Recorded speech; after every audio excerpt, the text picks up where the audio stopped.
are mountain bike linkages. Mountain bike linkages are the pivot system that connect the rear suspension to the rear wheel on the bike.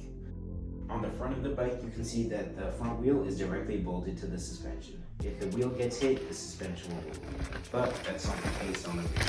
Right here is where it connects to the shock, and right here is actually the main point that allows the rear wheel to pivot around the bike if it gets hit by an obstacle.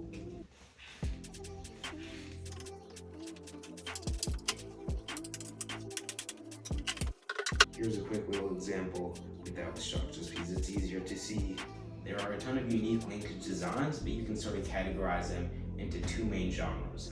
There are high pivot linkages and low pivot linkages. Low pivot bikes like mine here have the main pivot point much lower on the bike. They are much better at transferring energy and feel really good on tighter trails, smoother trails, and on jumps, as you can see through me riding the trail for a hill in Massachusetts. High pivot bikes like this one on the screen, the Forbidden Dreadnought, they have a main pivot point much higher up on the bike.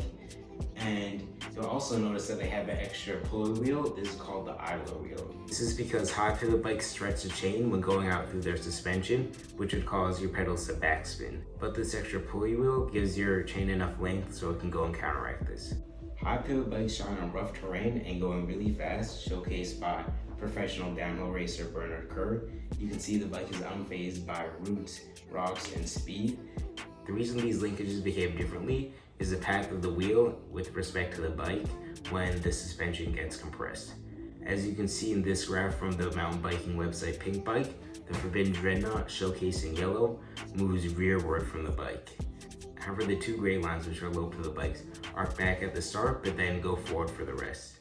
On the trail, these differences in ride characteristics are hard to see visually, as the differences are night and day.